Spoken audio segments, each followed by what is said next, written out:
10년 전 한 평양 시민이 중국에 방문합니다. 간경화를 앓고 있어서 생각보다 많은 병원비가 들고 있었죠. 그때 남한에 가서 잠시 돈을 벌 수 있다는 이야기를 듣게 됩니다. 이후 북한 여권을 빼앗긴 평양 시민은 탈북자가 되었습니다. 영화 그림자꽃의 주인공 김연희 씨의 사연과 함께합니다.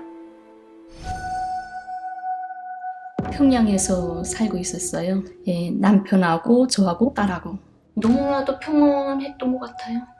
그래서 안정된 가정이었죠. 난 부록한데 서가서 북의 요건을 빼앗기고 안 오겠다고 아무리 그랬지만 끝내 도망칠 수 없이 여기 잘못돼서 온 사람이다. 난 고향에 보내달라. 그걸 믿지 않는 거죠.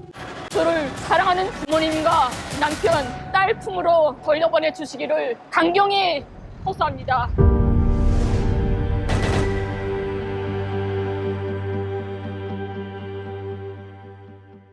네, 안녕하세요. 반갑습니다. 네, 반갑습니다. 이렇게 뵙게 되니까요. 좀 신기하기도 하네요. 사실, 그래요? 네, 저희는 네. 살면서 이 남북 분단의 현실을 몸소 느끼지는 못하는 것 같거든요. 그렇죠. 네, 최근에 그림자꽃이 개봉을 했어요. 네. 어떻게 보셨나요? 네. 어떠셨어요? 그 중에서 제일 감동되었던 게 제가 남쪽에서 11년 있지 않습니까? 근데 그동안 헤어져 있던 가족을 영상으로 만날 수 있다는 건 딱 옆에 있는 것 같아가지고 감동이었고 눈물도 났고 하여튼 좋았습니다. 네, 오늘 강연을 통해서 우리 남북의 분단에 대한 현실 그리고 우리가 서로 너무 모르는 문화 또 미래에 대한 여러 가지 생각해보는 시간이 되었으면 좋겠습니다. 오늘 강연 부탁드립니다.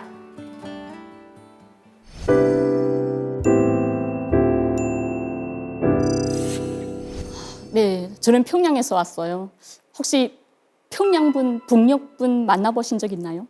아니요, 저는 선생님이 처음이에요. 와, 정말 영광입니다.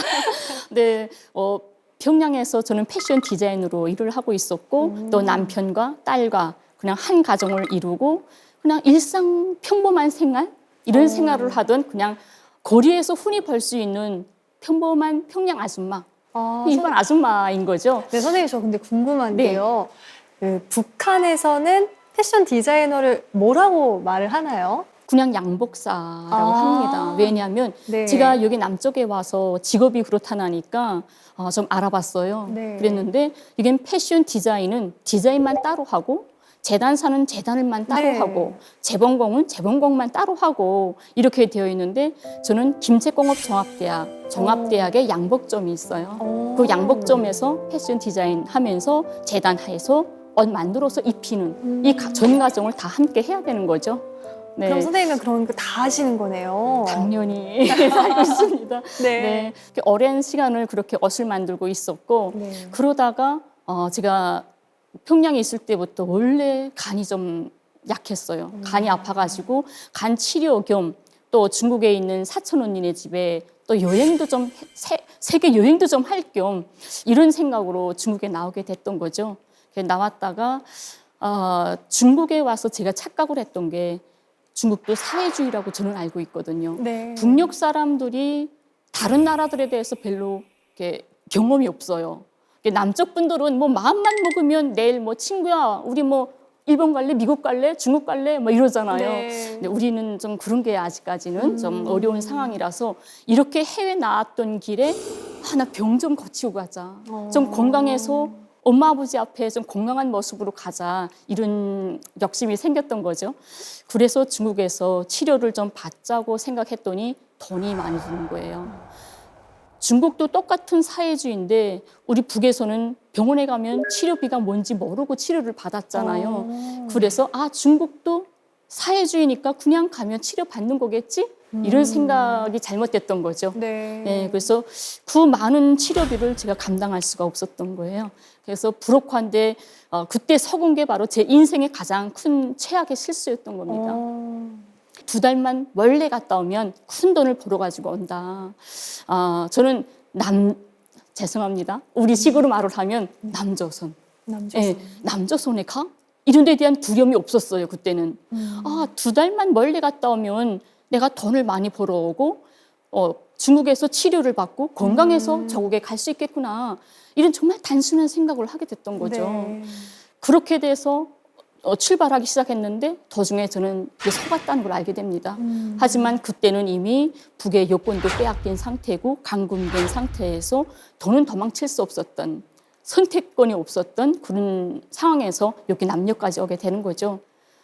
남쪽에 도착하는 첫 순간부터 저는 국정원에 이야기를 합니다. 나 이렇게 속아서 왔다. 제발 가족한테 보내달라. 나는 사회주의고 자본주의고 하나도 모르겠다. 난 그냥 딸이 보고 싶고 남편이 보고 싶고 부모가 보고 싶다. 그랬지만 남쪽에는 당연히 세상에 제일 유일한 분단 국가 아닙니까? 네. 이 분단 국가라는 것 때문에 아무리 그 국정원이나 이 정부도 아무리 보내고 싶어도 이 헌법이라든가 이 나라의 법, 분단 체제의 법이 있는 이상 우리는 보내줄 수 없다라는 네, 그렇죠. 결론이 나는 거죠. 그래서 이 분단으로 인해서 11년 동안 아직까지 가족의 품에 돌아가지 못하고 남녘에 아직까지 저는 너무 안타까워가지고 어떤 때는 이런 말 해요. 남녘에 난 옥료되어 있는 상황이다. 이런 말을 해요. 물론 남녘 분들이 들으시면 참 불편하실 수도 있겠지만 11년 동안 가족과 헤어져 있는 제 심정에서는 나 11년 옥료되어 있어. 이런 말을 하는데 제가 남녘에 와서 한 8년 만에 드디어 여권을 받게 됩니다. 네. 대한민국 여권을. 네. 8년 동안 여권이 안 나왔던 거죠. 여권 주면 북으로 도망갈 수 있다고 해서 8년 동안 여권 안 나오다가 8년 만에 여권 받아서 그 다음에는 출국 금지가 되어 있어요. 현재까지는. 그래서 나갈 수가 없는 거죠. 네, 선생님 그림자꽃이 개봉을 했잖아요. 네. 어떤 내용인지도 궁금하고요. 어떻게 참여를 하게 되셨는지도 좀 궁금해요. 2015년 8월부터 2019년까지 4년 동안을 장기간 쭉 저를 따라오면서 그냥 촬영을 한 거예요. 오면 촬영할 일이 있으면 촬영하다가 오늘 힘들어요 하면 안 하고 그냥 앉아서 수다 떨고 술 먹고 놀고 이렇게 친숙해졌거든요. 정말 유일한 제 친구 같은 이런 감독이었어요. 그래서 영화를 보게 되면 처음에 감옥에 있다가 나와가지고 또 전 세계 뉴욕타임스, CNN, BBC 해가지고 전 세계 언론들이 많이 나가요. 참 코미디 같은 사건이다 해가지고 외신들이 그런 것들 이런 것들 다 따라가게 되고 또 무슨 일이 있었냐면 제가 2016년도에 서울 주재 베트남 대사관 들어가게 됩니다. 네. 망명 신청하려고요. 네, 하다 안 되니까 할 수 없다. 이제는 언제까지 보내줄 때까지 기다릴 수는 없겠구나. 한 해 한 해 지나가는데 내가 길을 찾아가야 되겠구나 해가지고 짐 다 정리하고 감독님하고 같이 정로에 군빵, 반지, 먹거리 파는 데 있잖아요. 감독님하고 같이 가가지고 딸한테 줄 반지, 먹거리, 이젠 애인이 있을 거야. 그러면 커플링 사야지 해가지고 딸 사이즈도 모르고 남자가 있는지 없는지도 모르잖아요. 근데 그 커플링 사가지고 다 해서 곧 영화에 나와요. 그래가지고 준비해서 다음날 베트남 대사관으로 이 감독이랑 또 언론 단체들이 언론 기관들이 있었어요. 한겨레도 있었고 뉴스타파도 있었고 그분들이 다 같이 네. 들어가요. 네. 그때는 정말 저 가는 줄 알았어요. 진짜 이게 마지막이구나 하고 승용차 타고 베트남 대사관으로 가는데 그 거리가 예전에 보던 그 거리가 4년 동안 있었던 그 거리가 아닌 거예요. 너무 쓸쓸하고 진짜 내가 가면 이 거리를 다시는 평생 못 보는 것이잖아요. 그 경복궁 옆으로 쫙 지나가는데 난 다시는 남녘에 이 거리를 거닐 수는 없겠구나 하는 아쉬움도 남고. 그냥 반지 하나 좀 봐주세요. 그것도 아가씨가 할 거? 네네, 아가씨 딸한테 줄 건데. 근데 사이즈를 알아야지. 그죠? 내가 그게 좀 그게 문제지. 걱정이었어요. 그러니까. 네. 이렇게 하면 우리 딸한테 미안한 마음 조금 좀. 너무 비워줄까? 너무 좋지. 너무 좋죠.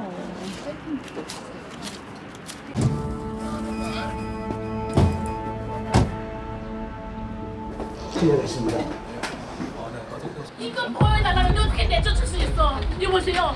베트남 사람이에요? 네? 당신 부모 자식도 없습니까? 자식 없습니까? 네? 어떻게 경찰? 어떻게 사람들이 이럴 수가 있어? 이러시면 안 돼요.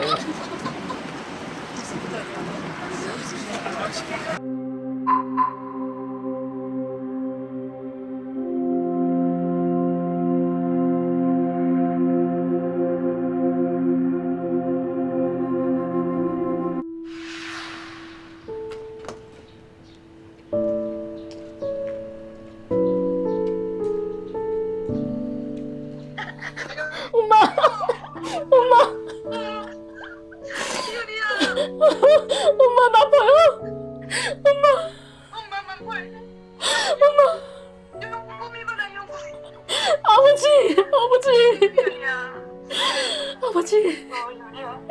하지 말고 우리 걱정은 하지 말고 여기서 돌아오라. 돌아오라. 아버지, 엄마, 제발 늙지 마라, 엄마, 제발 좀 늙지 마라. 누구마? 마지막까지 우리 여보. 힘내세요. 누구마? 여보. 아, 남녘에 와서 제가 알게 됐던 게 이제 72년 동안 분단 갈라져 살지 않았습니까? 정말 그 시간이 너무 많이 길고 아픈 시간이다라는 것을 남녘에 와서야 깨닫게 됐어요. 제가 평양에 살 때는 우리가 교육받았던 뭐 남조선, 뭐 북, 뭐 그냥 그렇게 생각했던 거예요. 그래, 너네 너희대로 살고 우리 우리대로 살고 뭐 관심도 없고 했었는데 실제 남쪽에 와 보니까 아, 분단은 정말 아픈 거고 지독한 거고 절대로 있어서는 안 되는 거로구나. 전쟁을 겪어보지 못한 저도 이렇게 분단으로 해서 이산 가족이 됐는데 또 20대에 저희 딸도 지금 11년 동안 엄마를 잃어버리고 사는데 이제 누가 제가 아닌 또 다른 어느 친구도 이런 분단의 희생이 될 수 있다는 거 누구도 장담할 수가 없다는 거잖아요. 그래서 아, 어떡하나 우리 세대에 이 분단 많은 자식들한테 넘겨주면 안 되겠구나라는 생각을 여기 와서야 비로소 하게 됐던 거죠. 네. 아, 그래서 이렇게 아이러니하게도 북녘에서 평양에서 42년 살고 남녘에서 11년 동안을 생활하지 않았습니까? 정말 평양에서 TV나 뭐 신문 이런 것으로나 경험했던 그래 상상도 못했던 남쪽을 제가 남녘의 중심에 앉아 있다는 것 자체도 정말 지금도 놀랍고 제일 놀라웠던 거는 남녘 분들이 북에 대해서 바라보는 시선 이게 정말 놀랐어요. 이거 왜 이러지? 어떤 순간이 있었냐면 네. 이 남녘 분들이 이렇게 어떤 남녘의 단체들이 많잖아요. 네. 2000년 초반에 남쪽에서 북쪽으로 여행을 많이 다녔던 것 같아요. 갔는데 남녘에서 가신 분들이 북에 관광 버스를 타고 평양의 농장밭을 지나게 됐답니다. 네. 근데 감자밭을 지나게 됐대요. 근데 버스에 타고 있던 한 엄마가 엄마 감자꽃이 우리하고 똑같네 하고 말했대요.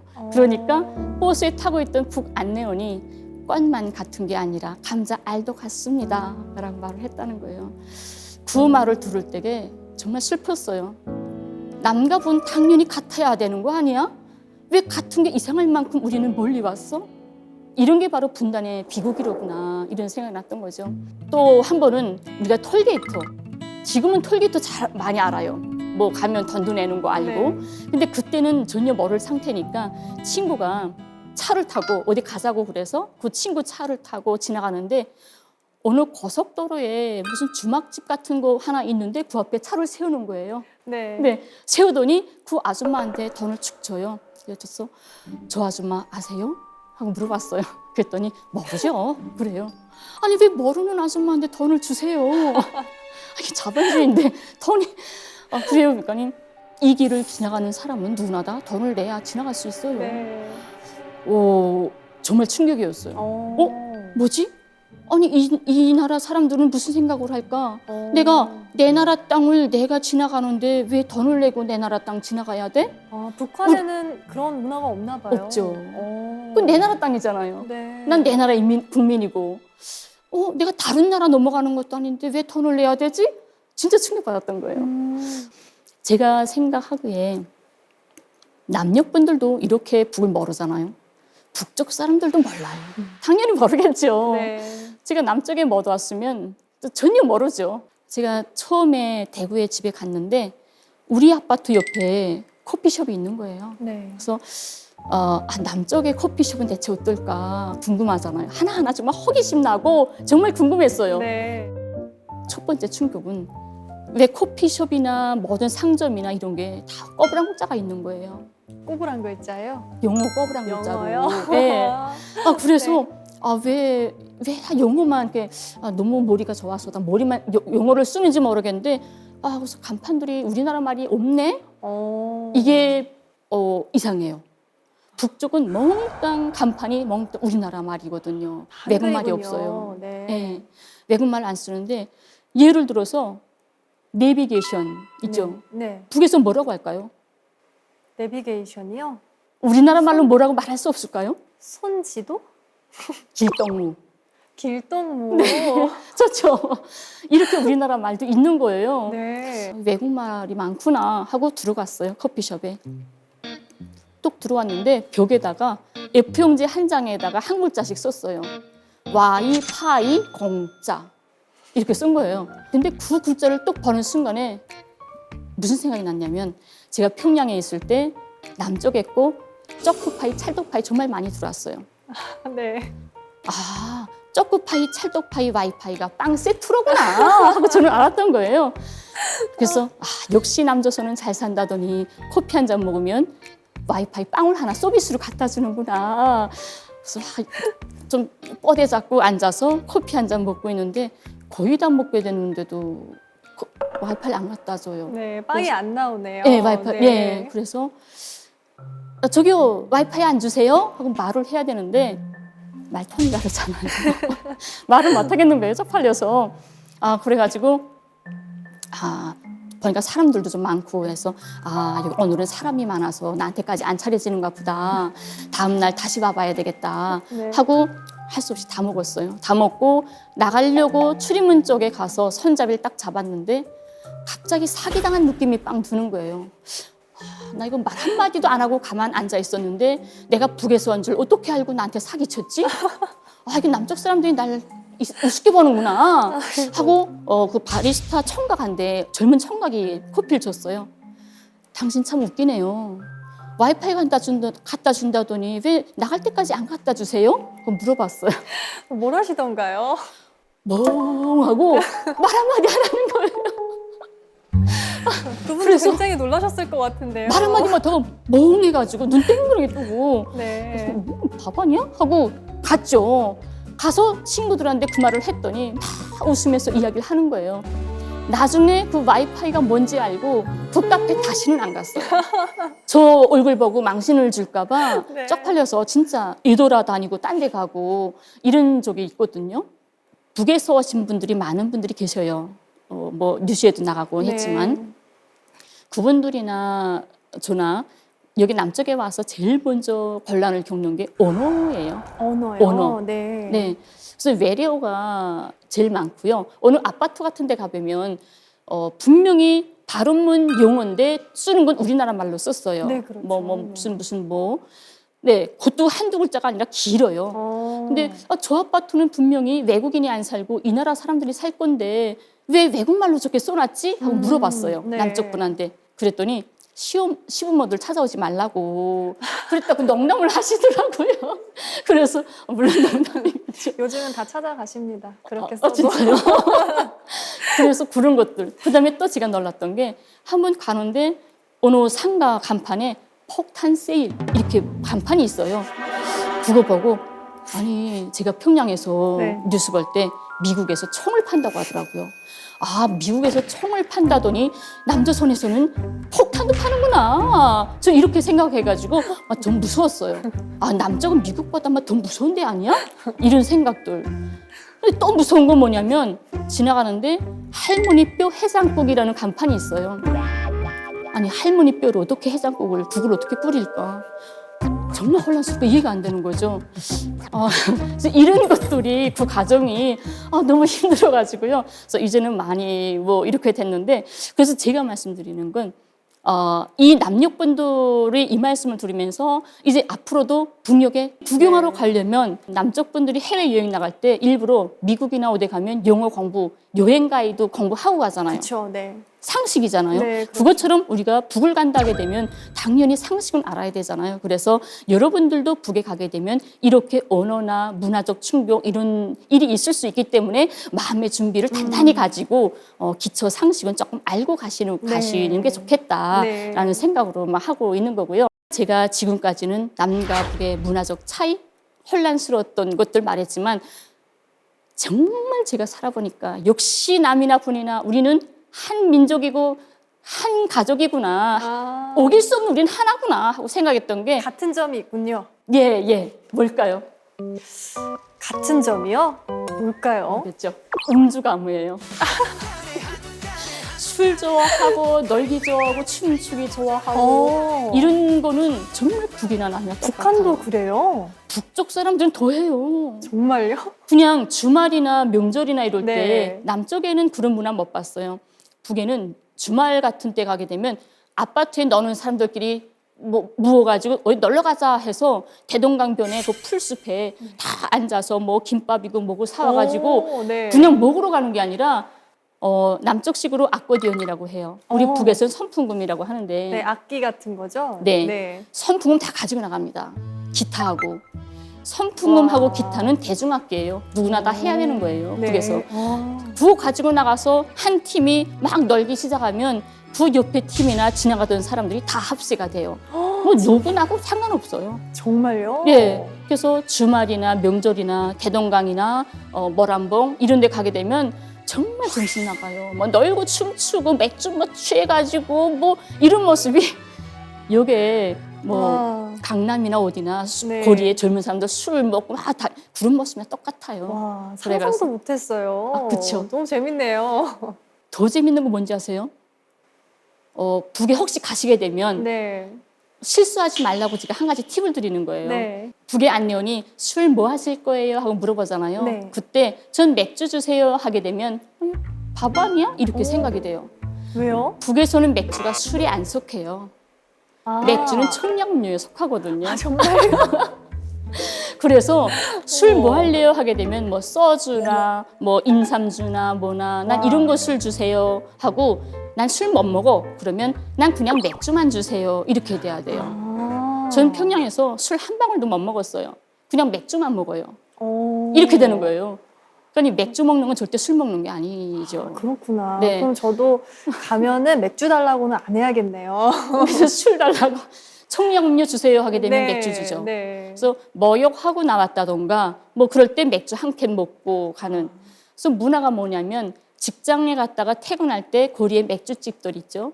맥주집에 가게 되면 멍땅 스탠드예요. 앉는 의자가 하나도 없어요. 오. 딱 테이블만 넣여 있거든요. 테이블이 많은데 선자리에서 맥주 뭐 500cc짜리 하나 딱 받아가지고 선자리에서 쭉 마시고 퇴근하는 거. 근데 이런 그런 문화로. 거는 좀 남한이랑 비슷하네요.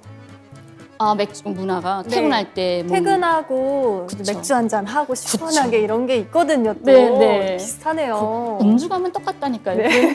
정말 그렇네요. 네, 그런 거 보면서 야 역시 우리 한민족이다.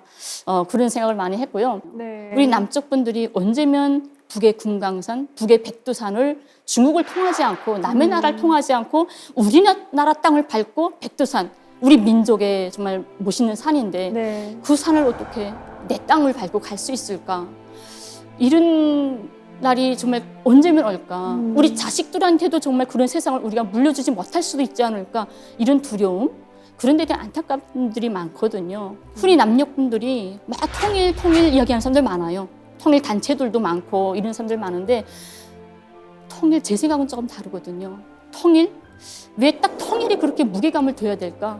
우리가 통일을 하자는 이유가 뭘까요? 전쟁의 위험이 없이 북이나 남이나 핵 위험이 없이 그냥 편안하게 다른 나라 놀러 가는 것처럼 평양에도 왔다 갔다 하고 놀러 자유여행하고 북에 가서 장사도 좀 할 수 있고 북에다가 카페도 좀 만들 수 있고 이런 여유로운 평화로운 생활 이런 걸 원하기 때문에 우리가 통일을 원하는 거 아닐까요?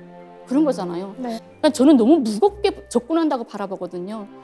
제가 생각하기에는 우리 세대에는 정말 남과 북이 서로 자유롭게 왔다 갔다 할 수 있고 통화할 수 있고 야 평양 뭐 누구야? 오늘도 우리 여기 제주도 놀러 올래? 예, 야 와봐 너희 친구들 좀 데리고 와 내가 펜션 잡아놓을게 뭐 놀고 내일은 너네 옥류관 좀 가보자 이렇게 왔다 갔다 할 수 있고 뭐 택배도 좀 보낼 수 있고 이런 세상을 우리가 만들어야 되지 않을까. 이런 세상 만들어서 후대들한테 넘겨주면 우리 자식들이 살아보니까 아 괜찮네 왔다 갔다 하고 이런 거 뭐 다른 점이 하나도 없네 이제는 같이 살아도 되겠다 이렇게 생각할 때 자식 그 후대들이 먼 후대들이 결정하게 해야 되지 않을까. 당사자들이 이런 생각을 하는 거예요.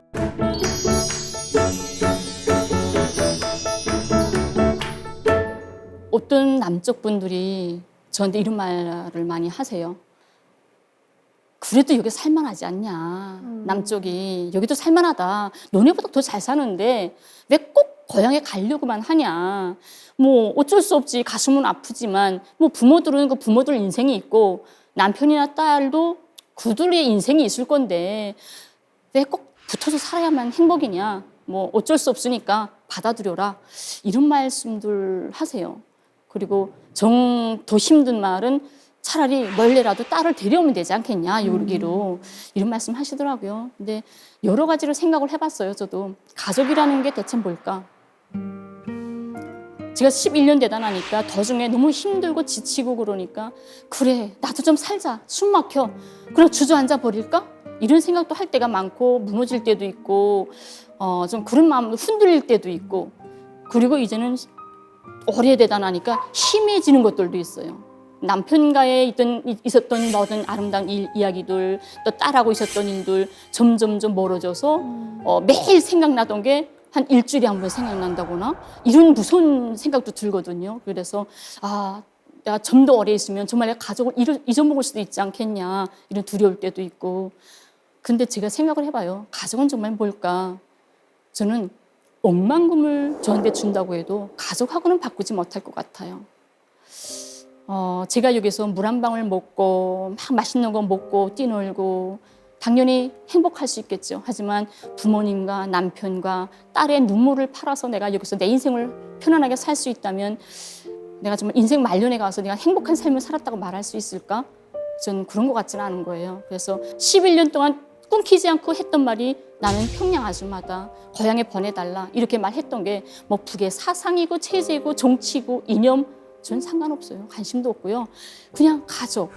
내 딸 꼭 내가 품에 안고 있고 싶고 남편한테 옆에 가고 싶고 가족 때문에 가고 싶다. 이런 말이거든요. 저희 남편이 김제공업종합대학병원 의사예요. 종합대학 의사. 저희 어머니가 또 의사였어요. 예, 동대구역병원 뭐 해가지고 평생을 의사로 살았고 딸은 17살에 헤어졌어요. 저희 딸이 17살에 헤어져가지고 11년 되다 나니까 지금은 28살이 됐네요. 네. 물론 지금 다 커서 뭐 괜찮겠다 하지만 조금 마음이 아픈 게 뭐냐면 지금은 코로나 때문에 누구도 국경도 폐쇄되고 누구도 못 들어가잖아요, 북에. 다른 나라들하고 달리 북은 완전히 폐쇄만 막아놓은 거죠. 근데 그 코로나 막기 전에는 외신들이 평양에 들어갈 때, 또 한국에서 이 기자들이 북에 갈 때 이분들이 평양에 가서 저희 가족들 만나서 인터뷰해서 기사도 올리고 또 제 손편지나 선물도 전달해주고 또 거기서 받은 선물을 저한테 전달도 하고 이렇게 막 왔다 갔다 진짜 그땐 행복했죠. 떨어져 있어도 어떻게 소식을 알 수 있다는 서로 전달할 수 있는 그런 시절이었는데 그때 저희 딸이 영상을 하나 찍어서 보냈는데 그러는 거예요. 자기는 엄마 오기 전까지 절대 결혼은 시집을 안 간다고. 28살인데. 근데 남과 북이 다른 게 남쪽에는 40이 됐는데도 처녀들이 있어요. 시집 안 간 여자들. 그렇죠. 네, 많죠. 네. 근데 북에는 25, 늦어서 26이면 다 시집 가요. 28 하게 되면 아이고 거철값이네 그래요. 북에서는. 근데 완전 거철값이 된 거죠. 저희 딸은. 근데도 시집을 안 가겠대요. 엄마 온 다음에 엄마 축복을 받으면서 시집을 가겠다. 그게 참 안타까웠고 또 지금까지 전 11년 됐지만 그 8년 됐을 때 3년 전이죠. 8년 됐을 때 어머니가 제가 맏딸이에요. 맏딸을 계속 구리고 안타깝고 눈물 흘리고 하면 신경을 쓰다가 그만이야 실명을 하셨어요. 하셨다는 소식이 왔더라고요. 정말 무너지더라고요. 무너져서 더 마음이 급해져가지고 어머니가 제가 돌아간다고 해도 내 얼굴을 다시는 볼 수 없겠구나. 하지만 어머니가 살아계실 때 내 목소리만큼은 좀 들려주고 싶다. 목소리도 못 듣게 된다면 내가 평생 죄책감 어떻게 살까. 불안해지죠. 그다음부터는 막 안타깝고 신경 쓰고 그러는 거죠. 그래서 저는 그냥 지나가다가도 그냥 가족들, 어느 한 가족이 그냥 어부치 손잡고 애 데리고 가는 가족들 모습. 뭐 지나가다 그냥 낙엽이 떨어지는 모습. 모든 거 보면 그냥 슬퍼요. 슬프고 막 그립고 가족이라는 말만 들어도 눈물 나고. 그러셨을 것 같아요. 네.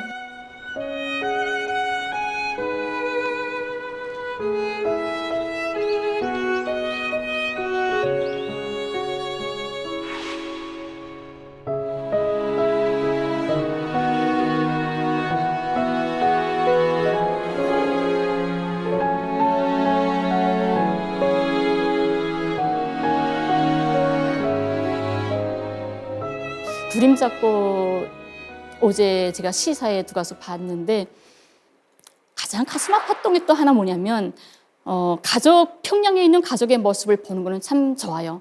네. 그런데 그것을 남쪽 감독이 가서 촬영해 오지 못했어요. 이 영화를 4년을 촬영을 했는데 그 이승준 감독 네. 그분이 4년 동안을 촬영하면서 누구보다도 저에 대해서 제일 많이 잘 알고 있잖아요. 당연히 이 감독이 평양에 가서 저희 가족한테 저희 생각도 말해주고 또 그 사람들의 생각도 전해주고 당연히 이 사람이어야 되는데 갈 수가 없어요. 갈 수가 없고 핀란드 감독한테 부탁을 해가지고 그 사람을 섭외해서 2번을 평양에 들어가서 모든 사생활이고 뭐고 다 찍어가지고 오게 되는 거죠. 네.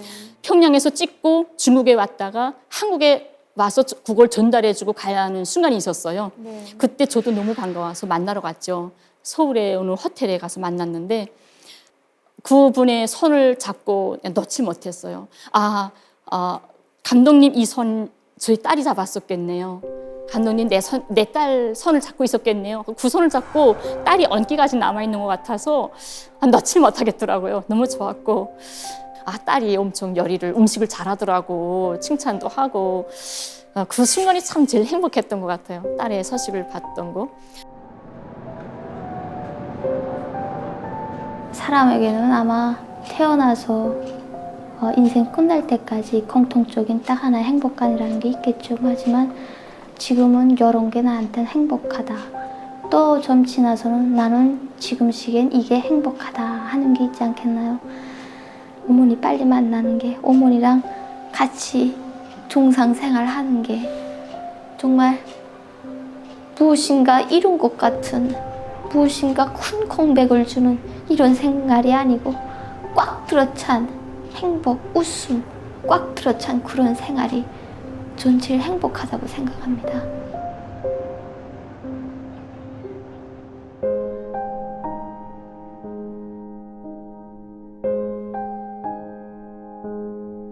저는 이 다큐 그림잡고 이것을 좀 남과 북의 문제를 이제는 너무 정치적 이념 이런 걸로 떠나서 조금 좀 가깝게 좀 서로 인정하고 서로 좀 가깝게 바라봐주는 이런 기회가 됐으면 좋겠고 또 전쟁을 겪은 어르신들은 조금 많이 힘들겠지만 그 아래 2030 세대들 이분들은 전쟁도 겪지 못했고 또 북에 대해서 전혀 모르는 분들이고 그래서 이런 분들이 좀 보고 그래 북쪽에 이렇게 영화 보니까 다를 바가 없구나.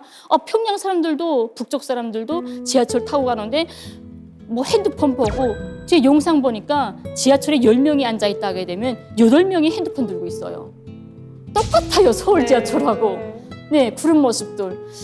이런 데서 조금 더 가깝게 갔으면 좋겠다라는 생각이고 이 영화를 촬영할 때 감독님이 하신 말인데 저 연출이 그러더래요. 그 장면을 딱 보더니 그 장면 중에 저희 집에서 남편하고 딸하고 밥상 넣고 아침밥을 먹는 장면이 있어요. 출근하기 전에. 근데 그 장면을 보더니 나 북한 사람 집에서 밥 먹는 거 난생 처음 본다. 그런 거예요. 네. 북한 사람은 그런 정상적인 생활을 할 수 있다는 거를 미처 생각을 못 해봤다는 거예요. 어떻게 그렇게 생각되지? 이런 것들. 그래서 그 한계를 좀 넘어설 수 있는 그런 기회가 좀 됐으면 좋겠다. 네. 라는 생각이 좀 들었죠. 네, 오늘 제 이야기를 어떻게 들으셨을까요? 아마 어떤 분들은 낯설어, 불편해 이런 분들도 계실 거고 그랬구나 우리가 이때까지 그 다름을 좀 모르고 살았구나 이런 생각도 있을 거고 안타깝다 저 여자 딸한테 갔으면 좋겠다 이런 분들도 계실 거고요. 전 딱 한 가지 여러분들한테 좀 바라고 싶은 거는 그냥 여러분들의 가족, 여러분들의 딸 이렇게 좀 봐주시면 안 될까 그런 바람이 있습니다. 그리고 제가 기회가 된다면 얘가 남쪽에서 이제 가족에게 가기 전까지 기회가 되면 여러분들에게 조금 더 평양이나 다른 어떤 북녘의 생활에 대해서 많은 에피소드들 오늘 시간상 관계로 많은 재미있는 이야기들 많이 못했는데요. 기회만 되면 여러분들에게 정말 웃기고 재미있고 또 그런 이야기들을 전달해 줄 수 있는 이런 기회가 됐으면 좋겠습니다. 감사합니다.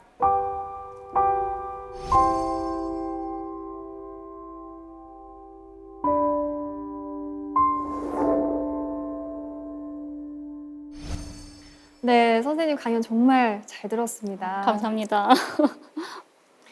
네, 이 북한이 사실 바로 옆에 있잖아요. 그렇죠. 저희가 전 세계 어디든 갈 수 있는데 이 바로 옆에 있는 곳에 못 간다고 하니까 또 가족이 또 계신다고 하니까 너무 안타까운 마음이 들었습니다.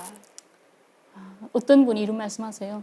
제가 대구에서 살았잖아요. 근데 서울에서 대구 가는 것보다 서울에서 평양 가는 게 더 가깝다고. 네, 그럴 수 있겠네요. 참 거리는 가까운데 그렇죠. 아직 마음의 거리가 뭔가 이런 생각도 네. 듭니다. 네, 아까 강연을 하시는 중에 네. 이제 마무리하시면서 더 많은 에피소드가 있지만 시간 관계에서 못한다고 말씀을 하셨는데요. 네. 이 자리에서 좀 살짝 살짝. 네, 네. 그 에피소드 좀 말씀해 주실 게 있나요? 그러면 이건 공개적으로 나가는 거죠? 네. 예, 그러니까 그렇죠. 다른 건 못하겠고 네. 조금 좀 그런 건 못하겠고 그냥 가장 편안한 거 한 가지만 네, 말씀드릴게요. 혹시 북쪽 드라마 보신 적 있나요? 북쪽 드라마요? 네, 북쪽 영화. 아니요. 본 적이 없는 것 같아요. 저희 북쪽 사람들한테 가서 너 남쪽 영화 한 5개 봤어? 하게 되면 야 바보냐? 5개밖에 못 보게? 이 정도예요. 정말 누구나 다 정말 남쪽 드라마 정말 많이 보거든요. 어떻게 보나요? USB 있죠. USB 하고 네. 옛날에는 제가 어릴 땐 CD. 우린 CDR이라고 그래요. 네. 이 CDR이 도는데 그 USB 하나 빌렸다 하게 되면 3일 동안 봐야 돼요. 왜냐하면 이상하게 남쪽 드라마가 북에 올라가는 게 다 100부 이상이 지나가요. 왜 이렇게 긴 걸 보내는지 몰라. 좀 짧은 거 보내면 좋은데 100부 이상 되니까 한 60시간 되더라고요. 와. 60시간 되는 걸 3일을 봐야 돼요. 오. 3일도 직장 안 나가고 봐야 돼요. 근데 하루 종일요? 네, 근데 USB를 빌렸으면 제 뒤에 몇 명이 줄 서 있어요. 제가 보면 빨리 또 3일 후에 전달을 해줘야 되거든요. 네. 그래야 저는 또 딴 것도 받아보잖아요. 아. 근데 그거를 직장 갔다 와서 밤을 패면서 벌려면 시간이 모자라요. 그러니까 USB 받았을 때는 직장 안 나가요. 근데 북에는 이렇게 태어나서부터 담당 주치의라는 담당하는 병원이 따로 있어요. 네. 그래서 나를 담당한 병원에다가 전화하는 거죠. 나 밤에 설사 만나서 아파서 오늘 직장 못 나갑니다. 하면 3일 진단서를 떼줘요. 오, 정말요? 네, 그럼 진단서 받고 집에서 놀면서 밤새껏 영화를 보는 거예요. 네. 근데 거기서 드라마를 봤을 때 북쪽 사람들의 반응 네, 어때요? 알고 싶죠? 네, 네, 너무 궁금해요. 우선 남쪽 드라마 보면 대체로 다 대문 열면 차가 들어가면 정원이 있고 방에 들어가면 거실에 소파 쫙 있고 네. 집사가 커피 나르고 층층 계단 올라가면 뭐 누구 방 저는 북에 있을 때 남쪽 사람들은 다 그렇게 회장집에서 사는 줄 알았어요. 드라마 그런 거 많이 나오잖아요. 저도 가본 적이 없어요. 그래서 북쪽 사람들이 야, 역시 남조선은 정말 잘 사는구나. 경제 10위권이라고 하더니 정말 대단하다. 역시 우리 민족은 위대한 민족이야. 머리가 비상해. 이렇게 너무 좋아했어요. 오. 예. 그랬는데 나쁜 점은 이 남쪽 드라마 보게 되면 북쪽과 달리 여기는 이성 문제에서 몽땅 삼각관계예요.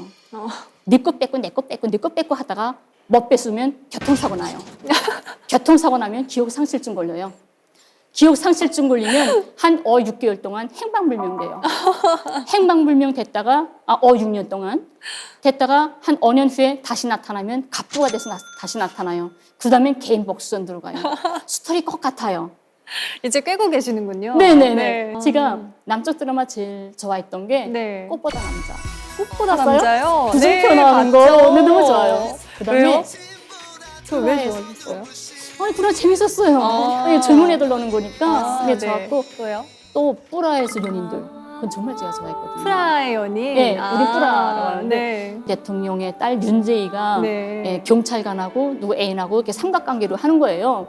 근데 그거 너무 좋더라고요. 그 윤재희 배우가 하는 모습이 너무 멋있었고 그래서 그거 참 커피 프리즈, 뭐 저폭 마누라, 가을 동화 뭐 이런 와. 영화들 많이 보죠. 진짜 많이 보셨네요. 그쵸. 그런데 저는 막 이런 거를 보면은 잡혀가지 않나? 막 이런 걱정이 되는데 그쵸. 그렇진 않은가 봐요. 분명히 처벌받죠.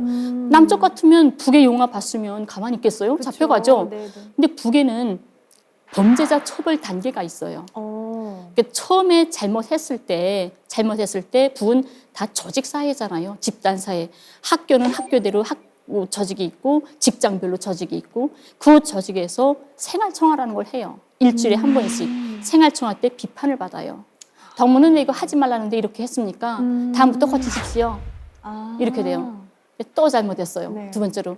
그러면 거기서 뛰어넘어가지고 처음에 생활청화가 한 10명 정도 조그만 조직이었다 하게 되면 두 번째는 한 100명 정도 모인 다 모인 이런 큰 데서 망신스럽죠. 규모가 커졌네요. 네, 욕먹어요. 네. 근데도 또 못 고치고 세 번째 또 범죄 저질렀다 하게 되면 그 조직에서 우리는 이 사람을 더는 교양 못합니다. 이제는 법에서 교양해 주십시오 하고 경찰에 넘겨요. 그래서 세 번째 만에 경찰이 오는 거예요.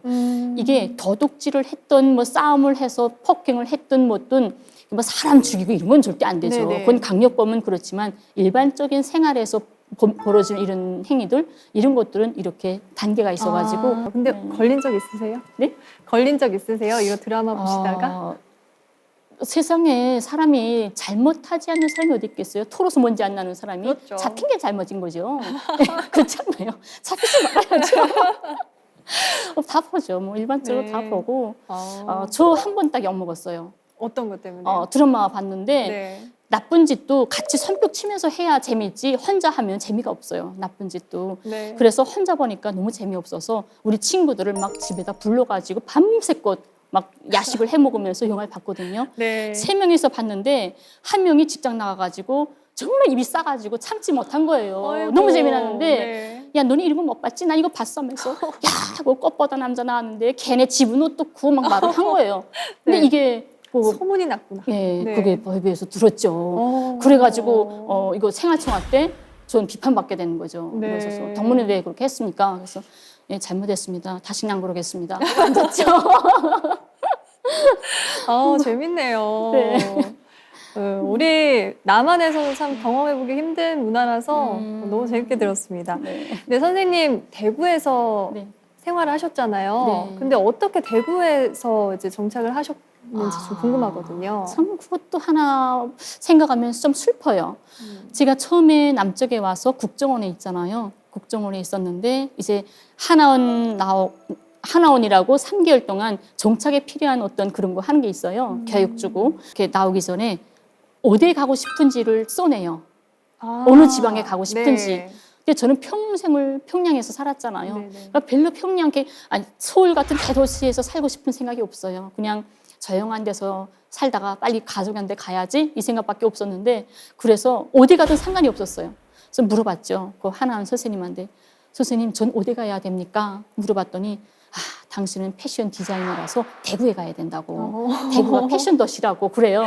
네. 전 믿었죠. 네. 대구에 가니까 패션 도시가 아니라 천연 염색 공단인 거예요. 염색하지 패션 진짜 하려면 경기나 서울이나 여기 있어야 되죠. 동대문이나.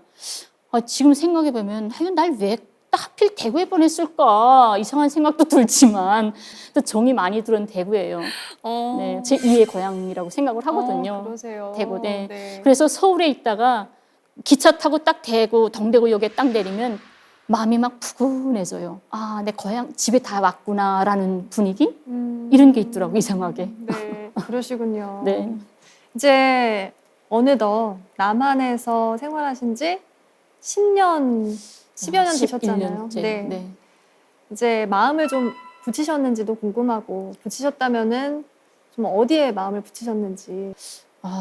전 가족이라는 단어를 떼놓고 다른 어떤 데 대해서 생각해 볼 여유가 없어요.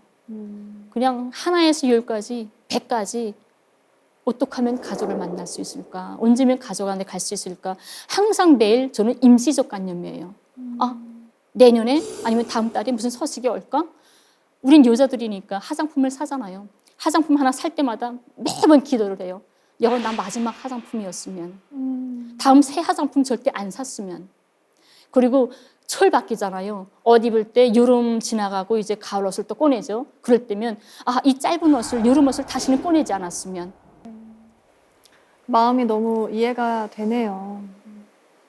네, 우리가 이제 영화 얘기로 돌아가서 네. 그림자꽃 감독이신 이승준 감독께서 꼭 김연희 선생님께서 집에 돌아가는 모습을 꼭 찍고 싶다 이런 말씀을 하셨는데 이제 평양에 돌아가서 가족들을 만나게 되면 가장 먼저 하고 싶은 말이 있다면 어떤 말일까요? 제가 남쪽에서 이제 북에 가게 되면 제일 먼저 하고 싶은 일. 제일 먼저 가자마자 엄마가 해준 따끈한 밥을 받아 먹고 싶어요. 그게 난 참 이기적이다. 그냥 먼저 그 갈망스러운 사랑을 받고 싶은 거죠. 이게 제일 먼저 하고 싶었고, 그다음에 북에 가서 꼭 하고 싶은 말은 뭐냐면 이 남녀 형제들에 대한 이 따뜻한 마음. 제가 이런 생각 해봐요. 이 브로크에게 속아서 제가 다른 나라로 끌려갔으면 오늘까지 살아있을까? 절대 아니에요. 전 그 전에 이미 고독하고 외롭고 힘들어서 죽었을 거예요. 근데 그래도 우리 남녀 형제들 옆에 왔기 때문에 오늘까지 정말 당당하게 살 수 있었고 가족을 만날 수 있는 희망을 가지고 있다. 저는 이 가족, 이 남녀분들이 제 인생에서 정말 없어서는 안 될 제 아예 한 부분이 돼버렸거든요. 그래서 북에 가서 꼭 제가 하고 싶은 말이 남녀분들의 이 따뜻한 마음, 혈육의 정, 이 고마움을 꼭 전달하고 싶은 거. 그래서 제가 여행 가이드도 하고 싶은 게 남녀분들의 숨결을 떠나서는 또 힘든 거예요. 못 살겠어요.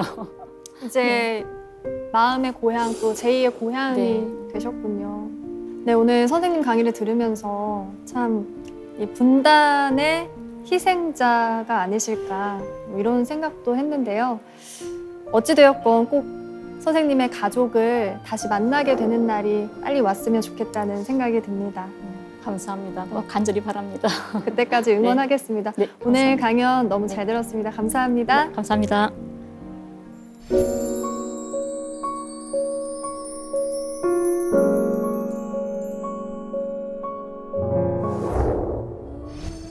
한 개인의 행복과 가족 간의 생이별. 미처 우리는 생각해보지 못한 분단의 현실이었습니다. 김연희 씨 사연을 통해서 남북 분단이 가진 현실적인 의미, 그리고 미래에 대한 여러 질문이 펼쳐지는 장이 마련되기를 기대해 봅니다.